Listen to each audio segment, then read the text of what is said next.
Good morning. So, we're going to talk about the future of investing. And I want to do so from a perspective which I think is being underreported in Western media. It certainly feels as though it's flying under the radar. And as we speak, there are huge seismic shifts happening geopolitically, which will ultimately impact where money is deployed and how money is invested globally. And I think as retail investors, we have to be aware of what's going on so that we can determine how we place our money as retail investors and the choices that we're going to have to make in the future. And this is particularly pertinent if you're trying to invest and your goal is to invest for the long term to create wealth. Now, just to let you know, this episode of the podcast is going to be available on YouTube at 12 p.m. There's a lot of stuff I want to play for you to get through this. So if you are listening on Apple, Spotify, or any of the good podcast outlets, I'm going to be referencing things that you may need to see. So do bookmark this. And if you have a spare moment, head over to YouTube and watch the full video. This will be really, really, really helpful if you're invested right now. Look, we cannot start this conversation without talking about BRICS. Now, if you don't know what BRICS basically stands for, it is a group of companies that have come together to trade as a bloc. Think of the EU, but slightly smaller when it started out. And when it started out being the operative word here. So BRICS stands for Brazil, Russia, India, China, and South Africa. I have spoken about them previously on YouTube. Now, you may look at those five group of company countries and think, they're not that big, they're not that impressive. But this is where you would be wrong.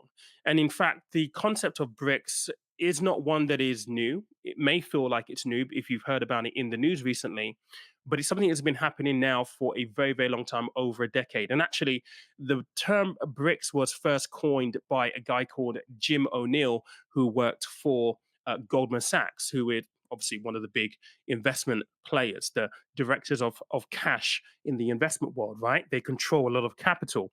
We'll be talking about Jim a little bit later on. But essentially, the BRICS countries, so Brazil, Russia, India, China, and South Africa, their influence is growing more and more across the global stage.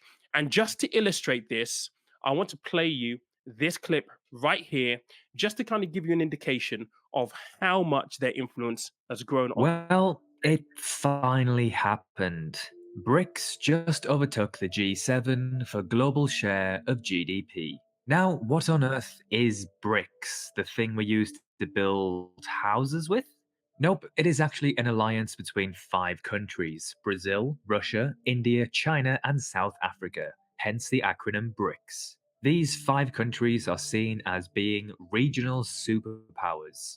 The G7, on the other hand, stands for the Group of Seven, consisting of Canada, France, Germany, Italy, Japan, the United Kingdom, the United States, and additionally the EU as a non member. The G7 accounts for around 10% of the world's population. Now, for some time, the G7 looked down at BRICS. It was barely even a threat. In the year 2000, BRICS' share of the world's total GDP was only around 17% or so, whilst the G7's was around 42%. Skip forward to March 2023, and the unthinkable has happened. BRICS has now overtaken the G7 in terms of global share of GDP. The current BRICS 5 now contribute to 31.5% of global GDP, whilst the G7 share has fallen to 30%. BRICS is expected to contribute over 50% of global GDP by 2030. China's GDP actually overtook that of the United States in 2015 when comparing economies in purchasing parity terms. Now, this is a really important point, and one of the things that really illustrates the influence of the BRICS nations across the world globally as we currently speak.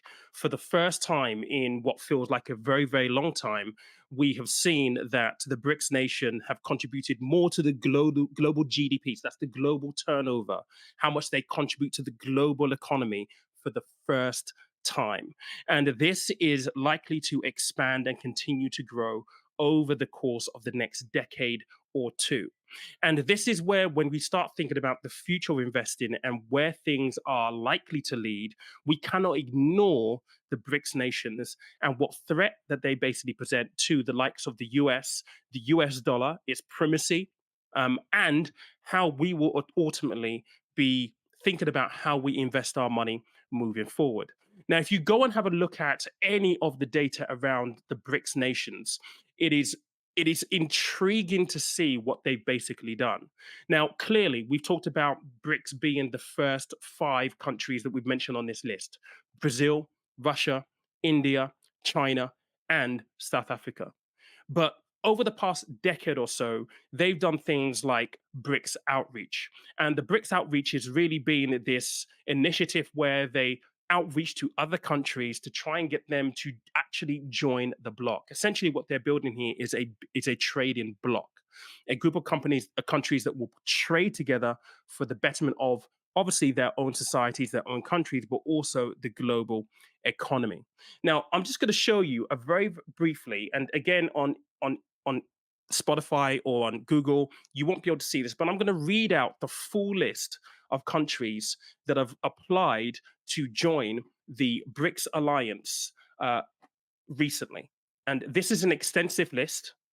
So take a look at this right here. So, in addition to the five founder countries, the following countries, a total about 23 altogether, have formally applied to join BRICS. And you can get this off Wikipedia. I'll put all of these links down in the comments and in the show notes that you can actually go and reference these. So, starting at the top, we've got Algeria, we've got Argentina, we've got Bahrain, we've got Bangladesh, Belarus, Bolivia, Cuba, Egypt, Ethiopia, Honduras, Indonesia, Iran, Kazakhstan, Kuwait, Morocco, Nigeria, Palestine, Saudi Arabia, Senegal, Thailand, the United Emirates, Arab UAE, United Arab Emirates, Venezuela, and Vietnam. Most of these have applied to join in 2023. Whether it is a coincidence that they've chosen or at least requested to join BRICS because the global share of GDP has now surpassed that of the G7, we can speculate that. But in addition to that, they also have countries like Afghanistan, Angola, Comoros, the Democratic Republic of Congo, Gabon, Guinea Bissau, Mexico, Nicaragua, Pakistan, Sudan, Syria, Tunisia, Turkey, Uganda, Uruguay, and Zimbabwe.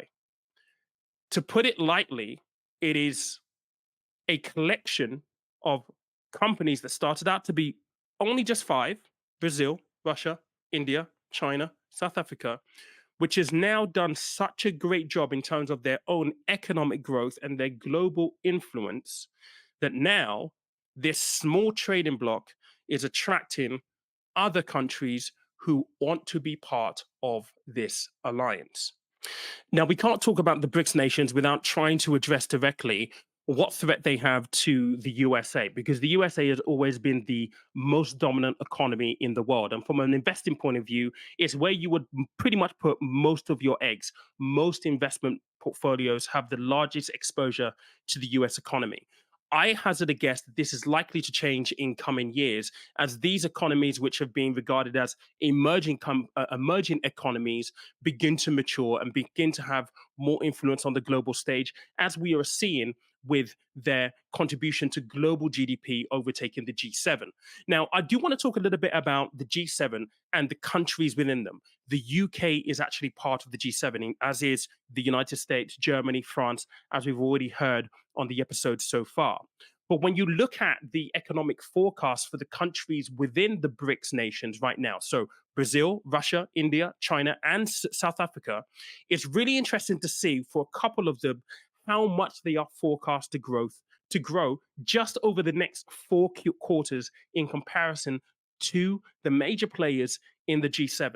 So to illustrate this, I want to show you this stat right here. So for those of you who are listening to this on Spotify or on Apple, I'm just going to read out the numbers so that you can actually see you can hear what I'm referencing here. Now, what I'm looking at here is GDP annual growth rate. So this is what it looks like currently for China. So in Q3 of 2023, they are forecast to have a growth rate of 4.6%. In Q4 of 2023, 5.2%. In Q1, 5%. In Q2 of 2024, so Q1 of 2024, 5%, and Q2 of 2024, 4.9%. Now, I'm also going to show you the same numbers for another player in the BRICS alliance, and I'm going to show you India specifically. So, India, according to the forecast, so this is their GDP annual growth rate in Q3 of 2023, 6.2%. In Q4 of 2023, 5.9%. In Q1 of 2024, 5.6%, and in Q2 of 2024, 6.4%. Now, naturally, the argument that most people will label here is, well, these are not efficient markets. And efficient markets is where you can verify data. There are certain rules that are set in place in order to make sure that forecasts that are coming out can be verified and they have a little bit of reliability behind them. And I think anyone will point the finger at China as being the first ones where you don't really know what's coming out. But even with that being said, the performance of the Chinese economy over the past decade has been phenomenal in terms of what they've done to grow their economy. And when you look at the graph, looking at India specifically as well, they have also had a very, very impressive economic performance. Now, I do want to contrast that performance, right? So let me just go back over those numbers. So India, we're talking about here. Q3 2023, 6.2%. Q4, 5.9%. Q1 2024, 5.6%. Q2, sorry, 2024, 6.4%. Now, I do want to contrast this, and this will make for really ugly reading with the UK. So our GDP annual growth rate in Q3 is minus 0.6%. In Q4 of 2023, 0.1%. In Q1 of 2024, 0.5%. And in Q2 of 2024, 0.9%.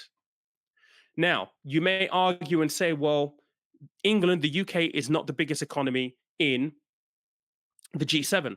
Well, let's have a look at the likes of Germany. Germany is the largest economy in Europe currently, not in the G7, but in Europe. And are these are the numbers for Germany. So GDP annual growth rate. Q3 for Germany, minus 0.3%. In Q4, 0.3%. In Q1 of 2024, 0.9%. And in Q2, they're going to get to 1%. That's Q2 of 2024.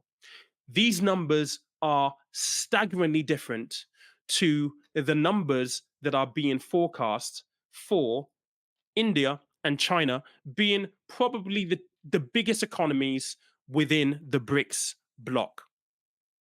And this is really, really significant and actually quite an important point. Now, whilst we in Europe are actually struggling, and it was announced back in May,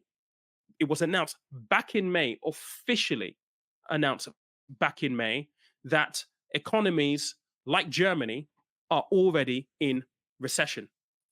We know this now from back in May this year. Germany falls into recession as inflation hits the economy. Persistent inflation has helped push Germany into recession for the first 3 months of this year, an upgrade to growth data shows. And this is Europe's largest economy.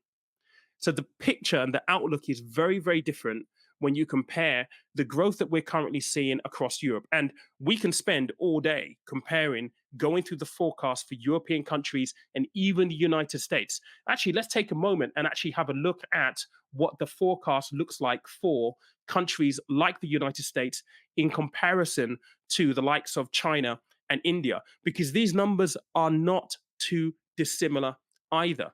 These are the numbers for the United States as we currently speak in terms of their forecast. So again, GDP annual growth rate in Q3 of 2023, 0.6%. In Q4 2023, 0.3%. In Q1 of 2024, 1%. In Q2 of 2024, 0.1%. Now, a combination of these things is essentially where you see a threat to the US.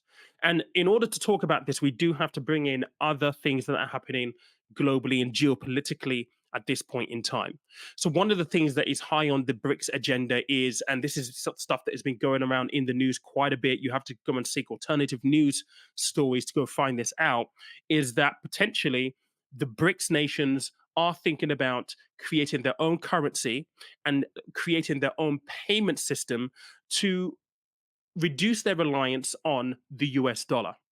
Now, since the 1970s, the US dollar has been the world reserve backed by petrol, backed by the petrodollar.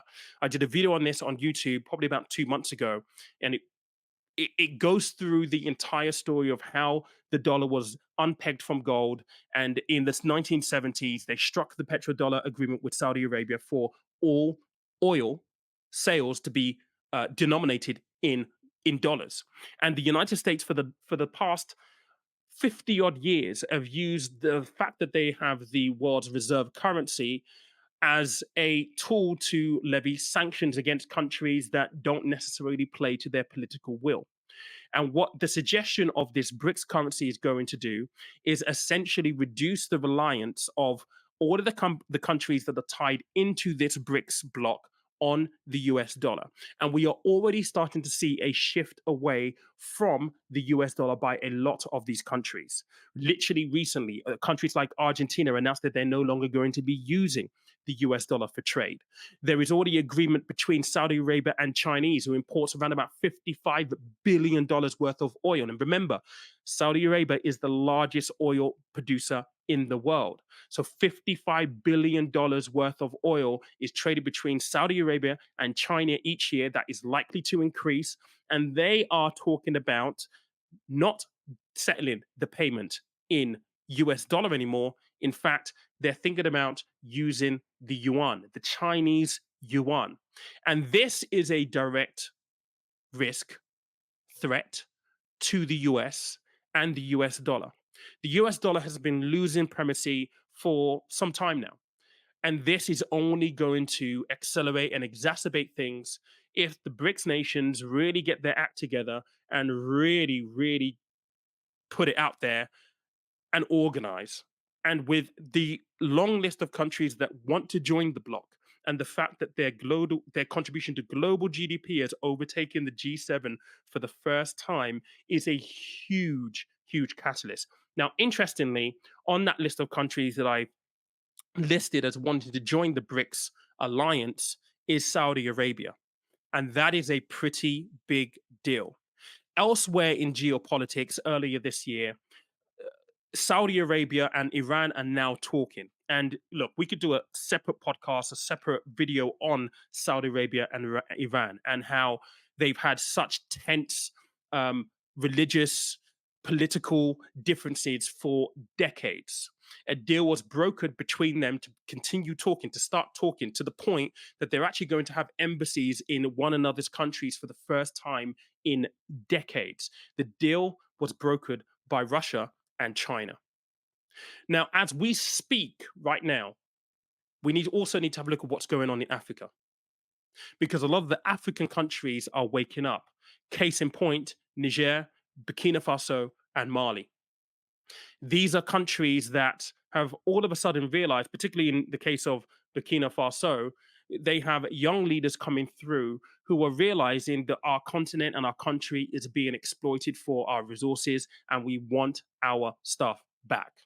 We want to benefit as a nation. We want our people to benefit as citizens of this nation who are resource rich. And as we speak right now, Niger has literally decided to cut all supply of uranium and gold to France. Now, you may be asking, what does this mean for investing? I'll come to that in a moment, but it is a big deal. France is reliant on uranium from places like Niger to heat their homes. Now, we've recently gone through a cost of living crisis, right? Where energy prices have just gone through the roof because of the war in Ukraine and the fact that Russia was sanctioned and therefore turned down the taps for power supply to Europe. This is likely going to get even worse now because, in the case of Niger specifically, Nigeria, who is also one of the big oil producers in this planet on in the world, it's basically got a pipeline going from Nigeria through Niger, through Algeria to the tip of Africa and into Europe to supply liquid natural gas. And the people of Nigeria have just said, well, we are not allowing this pipeline to go through our country without being financially rewarded for the use of our land, particularly when the supply of gas that is going over to Europe isn't going to benefit our people here locally. France are not happy about any of this, to the point that ECOWAS are now threatening military action, which is essentially encouraged by the United States and encouraged by France to happen. Now, they're not going to get their own hands dirty. They're not going to have French troops on African soil there to restore democracy, because the leaders of Niger have recently been overthrown because of this understanding that these leaders have been in cahoots with the likes of France, enriching themselves but not really benefiting their people. And so there is a huge conflict that is likely to happen there. You have to pay attention to the news and stay abreast of what's happening right now. But the point here is, in amongst all of this upheaval and this turmoil, guess who's in the mix, forging alliances, and in particular, forgiving billions in debt to these African countries who simply have now realized we want our resources not to be pillaged from us. We want our resources to benefit our nation and our people. Russia and China are in the mix. And this represents a huge geopolitical move, which also presents a huge threat to the United States. So, when we talk about this and try and bring this all together, what is the future of investing? Because ultimately, if you look at where we've been for the past 2, 3 decades, when you think about investing, you think about the US being the leader, the biggest economy in the world, the place where there are the most reliable companies in the world. And for most investment portfolios, even in my career as a financial advisor and working for investment houses, you would tend to see US being the recipient of most investment funds for that inward investment. There's a lot that goes into this. We can talk about the loss of the supremacy of the dollar. If countries like Saudi Arabia really join the BRICS alliance and they decide to break the petrodollar, that is a huge factor in investing and what we need to be aware of and how investing will change in the future, let alone all of the geopolitical stuff that I've just mentioned very briefly here in this episode. And so I think that ultimately it's worthwhile keeping an eye on what the big boys are doing, the Goldman Sachs, the Black Rocks of this world. Because when BRICS was first coined by Jim O'Neill almost over a decade ago, he was looking at who are the countries that are likely to be the front runners in terms of the highest contribution to global GDP, where their economies are growing and there will be the new opportunity to make money. And it's interesting actually when you hear Jim speak, even from about 10 years ago. I'm going to play a clip very shortly around what he actually thought was going to happen or likely to happen with BRICS nations in the future and the impact that they could actually have from a global point of view. Let me play this clip for you right now, just so you can hear what he said. And he said this over 10 years ago. We'll see whether this has actually come to pass or not. But they'll come to some kind of deal somehow. So, a couple of minutes when I could spend a couple of decades talking to you about the rather bizarre mess known as European Monetary Union. And I'm going to start off with this picture, because again, also linking it back to my opening comments. The appearance of the BRICS and the growth market economies, where they are creating the equivalent of another Italy or a UK every year, not surprisingly, is transforming patterns of world trade as well. Here is a picture of German exports since 2007. And German exports to China are a bit like the rise of Manchester City Football Club, rather recent but big. In that case, that's annoying, and this isn't. And linked to it, here is a table that shows you, which again, I apologise for people at the back, you would not, I'm sure, be able to see this, but it shows you the share of German exports when EMU started in 2000, and again, year to date. And the third column shows you the change. And something I've just had my guys do in the past 2 weeks, and rather intriguingly and potentially very worryingly for all those manic EMU supporters, something very disturbing. Because if we carry on with the same pattern of trade in the next 8 years that we've had the past 12, we come to the following conclusion. That by 2020, Germany will have 25% of its exports to the BRIC countries. 15% of the total will be to China, nearly double the amount it exports to France. And I'm sure many of you who followed the theory of all this stuff, the strongest argument as to why EMU was created, if there were economic grounds, was that the amount of trade that the European countries did with each other was so big, if you removed all the barriers, including the currency, that would result in such welfare and economic gains. We'd have this beautiful nirvana in Europe forever.